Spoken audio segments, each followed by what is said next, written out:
गुरु जी, संगत जी, गुरु जी की कृपा, गुरु जी के आशीर्वाद से आज का जो सत्संग हम आपके साथ शेयर कर रहे हैं, शारदा आंटी का सत्संग है। बहुत प्यारा सत्संग है, ब्लेसिंगफुल सत्संग है। तो मेरी विनती है सभी गुरु परिवार से कि आप सत्संग को अंत तक सुनिए, ध्यान से सुनिए, पूरा सुनिए। सत्संग का मतलब होता है सत्य का संग, और सत्संग की प्राप्ति जब ही होती है जब गुरु कृपा होती है। तो हम बड़े भाग्यशाली हैं कि हम पे गुरु कृपा हुई और हमें सत्संग सुनने का और शेयर करने का सौभाग्य प्राप्त हुआ। तो प्लीज़ संगत जी, बिना स्किप किए आप सत्संग को पूरा सुनिएगा, अंत तक सुनिएगा, ध्यान से सुनिएगा और गुरु जी का शुक्राना कीजिए कि घर बैठे गुरु जी आप सभी को इतना ब्लेस कर रहे हैं। तो संगत जी, अगर आप भी अपने सत्संग अनुभव शेयर करना चाहते हैं तो हिंदी में साफ राइटिंग में आप अपना सत्संग लिखकर हमारी जीमेल आईडी पर सेंड कर सकते हैं, ताकि आपके द्वारा सुनाए गए सत्संग से जो भी गुरुजी महाराज की नई जुड़ने वाली संगत होगी उन्हें गुरुजी के कल्याण, महिमा, अनुभव के बारे में ज़्यादा से ज़्यादा पता चलेगा। सत्संग आपको पसंद आए तो आप इसको लाइक कीजिए, चैनल को सब्सक्राइब कीजिए, वीडियो को ज़्यादा से ज़्यादा संगत में शेयर कीजिएगा और बेल आइकन दबाना बिल्कुल नहीं भूलिएगा। जब भी कोई लेटेस्ट सत्संग आएगा उसका नोटिफिकेशन आपके पास आएगा। तो चलिए संगत जी, चलते हैं गुरुजी महाराज के सत्संग की ओर। सत्संग शुरू करने से पहले करते हैं गुरुजी का मंत्र जाप। ओम नमः शिवाय, शिव जी सदा सहाय। ओम नमः शिवाय, गुरुजी सदा सहाय। जय गुरुजी। संगत जी मेरा नाम शारदा है और मैं पंजाब की रहने वाली हूँ। ये शुक्राना सत्संग है जो मैं शेयर कर रही हूँ, पहली बारी शेयर कर रही हूँ। और गुरुजी महाराज से जुड़े हुए हमें ज़्यादा समय तो नहीं हुआ है, 2000 संगत जी 22 के आसपास हम गुरुजी से जुड़े हैं। 22 या 23 के बीच में गुरुजी से जुड़े हैं जहाँ तक है। और हम लोग संगत जी सिख परिवार से बिलोंग करते हैं। तो हमारे यहाँ साधु संत बाबाओं को नहीं माना जाता है। हम लोग जो है गुरु ग्रंथ साहिब जी को ही मानते हैं। बट कहते हैं ना कि आप ये तो अपने मन को शांत करने वाली बात हो जाती है, लेकिन जिस भी रूप में आप जिस भी देवी देवताओं को, भगवान को मानोगे ना, वो उस रूप में ही आपको दर्शन देगा। और ये बस सिर्फ हमारे ही वहम है कि हम इसको नहीं मानते, उसको नहीं मानते, लेकिन यकीनन संगत जी हम जिस भी भगवान को मानेंगे वो उसी में नज़र आएगा, क्योंकि भगवान सिर्फ एक है। तो संगत जी इसी मतलब धारणा के साथ हम लोग शुरू से बड़े हुए हैं, चाहे मायका हो गया, ससुराल हो गया, दोनों तरफ एक ही था कि हम सिर्फ गुरु नानक जी को मानते हैं, गुरु ग्रंथ साहिब जी को मानते हैं और किसी को नहीं मानते। तो सुबह शाम संगत जी मैं पाठ किया करती थी। तो मेरी शुरू से इच्छा थी कि मैं जो है भगवान के दर्शन करूं, और मैं गुरु ग्रंथ साहिब जी महाराज को, गुरु नानक जी को हमेशा अक्सर कहा करती थी कि मैं आपके दर्शन करना चाहती हूँ, मैं चाहती हूँ कि मैं आपका प्रकाश देखूं और आप मुझे अपना प्रकाश दिखाओ। तो जब भी मैं पाठ करती थी तो यही मैं प्रार्थना करती थी, यही अरदास करती थी। और संगत जी ऐसे ही मतलब समय बीतता रहा और कुछ टाइम बाद संगत जी मतलब कुछ चीज़ें ऐसी हुई कि मेरे बेटे को, बड़े वाले बेटे को संगत जी मानसिक रोग की बीमारी हुई। और उस टाइम पे हम कुछ ज़्यादा परेशान थे और मुझे यही लग रहा था कि भाई हम लोग तो इतना पूजा पाठ करते हैं और अचानक से बेटे के साथ ऐसा कैसे हो गया, और अचानक से भगवान आप ऐसा कैसे कर सकते हो, जो बच्चा अच्छा भला था और अचानक से इस टाइप की चीज़ें सामने आ जाए ना तो इंसान घबरा जाता है। तो हम लोगों ने संगत जी डॉक्टर्स को दिखाया और सबको दिखाया। सबका यही कहना था कि जो इसका दिमाग है ना उसमें ट्यूमर है, और इसी वजह से सर पे इसके ज़्यादा प्रभाव पड़ रहा है और ये जो है मानसिक रोगी हो रहा है और इसका ऑपरेशन होगा। अब ट्यूमर का नाम सुन के तो संगत जी अच्छे अच्छे हिल जाते हैं कि एक ऐसा मतलब भाई एक बच्चे के साथ, और बच्चा जो कि 13-14 साल का है, ऐसे कैसे हो गया। तो मैं प्रार्थना किया करती थी, गुरुद्वारे जाया करती थी संगत जी, और गुरुद्वारे में भी अरदास लगाई, पाठ भी रखे हमने, पाठ भी किए और संगत जी बहुत कुछ हम लोगों ने किया। तो संगत जी कोई फ़र्क नहीं पड़ा और हम ऑपरेशन के लिए रेडी ही हो रहे थे कि संगत जी जब भी गुरुजी का बुलावा हमारे लिए आया। और मेरी फ्रेंड है जो कि संगत जी दिल्ली में रहते हैं और अक्सर उनसे बातें होती रहती थी, लेकिन उनको बेबी हुआ था तो बीच उसमें मेरी उनसे बातचीत जो थी बंद हो गई थी। और इधर मेरे बेटे की प्रॉब्लम्स थी तो ये भी समझ लीजिए, तो उस कंडीशन में हमारी बातचीत नहीं हो पाई थी। और वो जो थे मतलब किसी बाबा के पास जाया करते थे, ये मुझे पता था।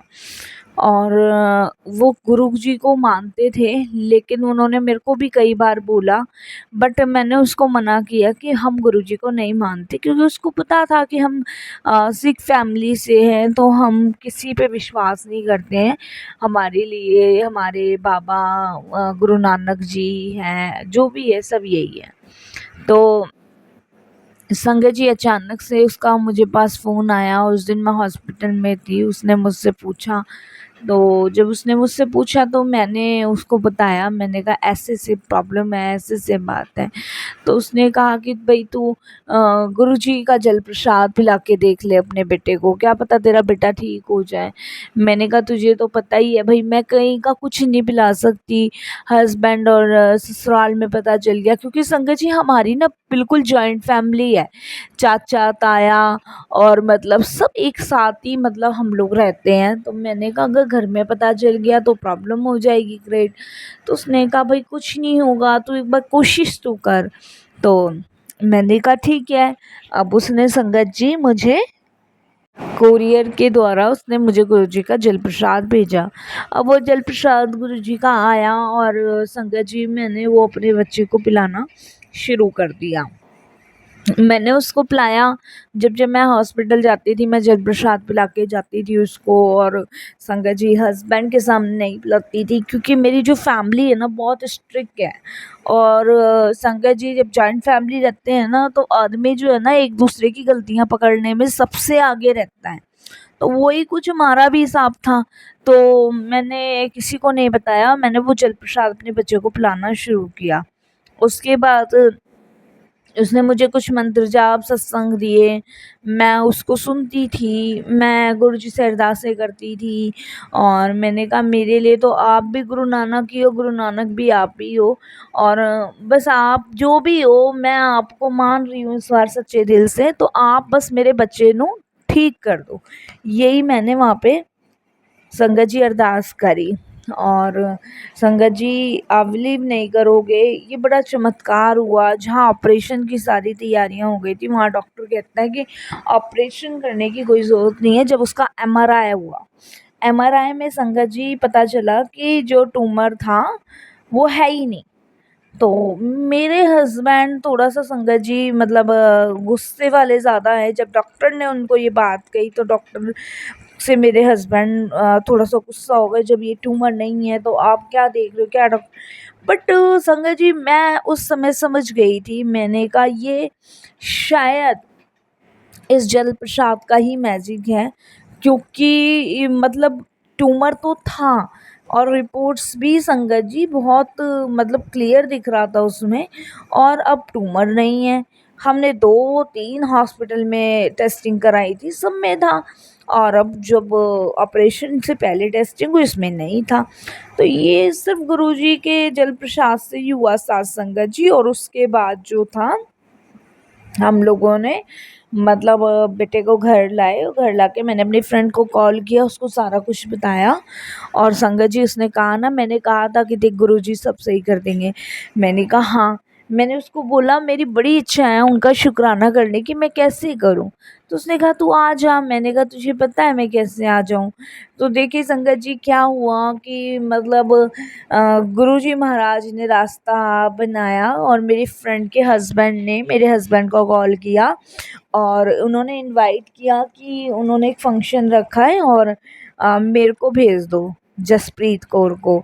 मेरा नाम घर पे जसप्रीत कौर है, बाकी मेरी जो मदर इन लॉ थी उनको मेरा नाम शारदा पसंद था। तो जब मैं ब्याह कर आई थी तो उन्होंने मुझे शारदा नाम से संबोधित किया था। तो मेरे हस्बैंड कहते हैं कि भाई ठीक है, तो मेरे हस्बैंड और मैं संगत जी अभी 2024 में ही संगत जी गुरुजी के दर्शन करके आए हैं।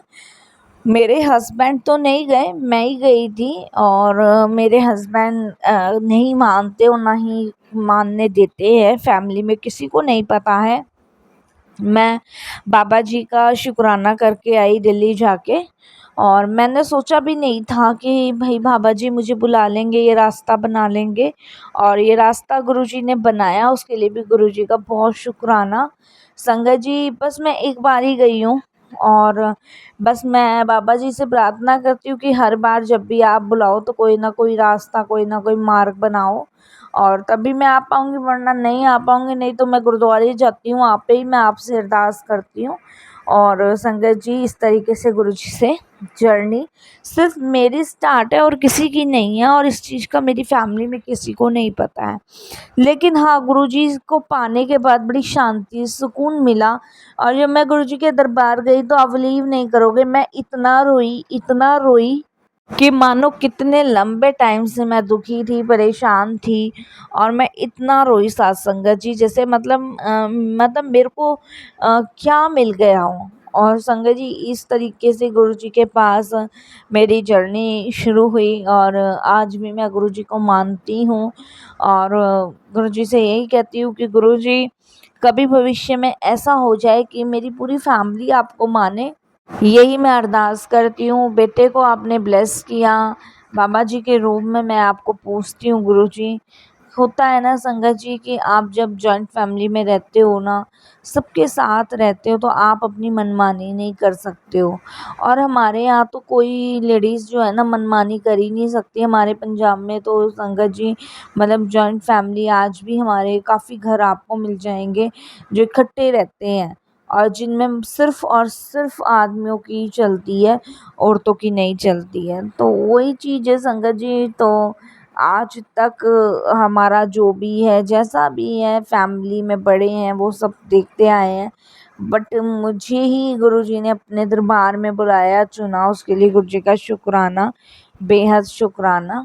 और संगत जी मेरे मायके में भी यही हाल है, मेरे मायके में भी कोई नहीं मानता है। बट हाँ, ये है कि मेरे मायके में मेरी मम्मी वगैरह की जो है वो चलती है, मेरे वीर जी की भी चलती है, लेकिन मेरी मदर की जो है वो थोड़ी बहुत चल जाती है क्योंकि एजिड हो चुके हैं। बट मेरी भाभी की नहीं चलती है बिल्कुल भी। तो वही हमारा हाल है।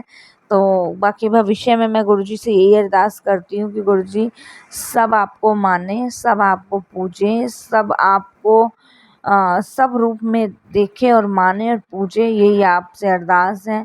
और यही मैं सत्संग को विराम देती हूँ। ओम नमः शिवाय, शिव जी सदा सहाय। ओम नमः शिवाय, गुरु जी सदा सहाय।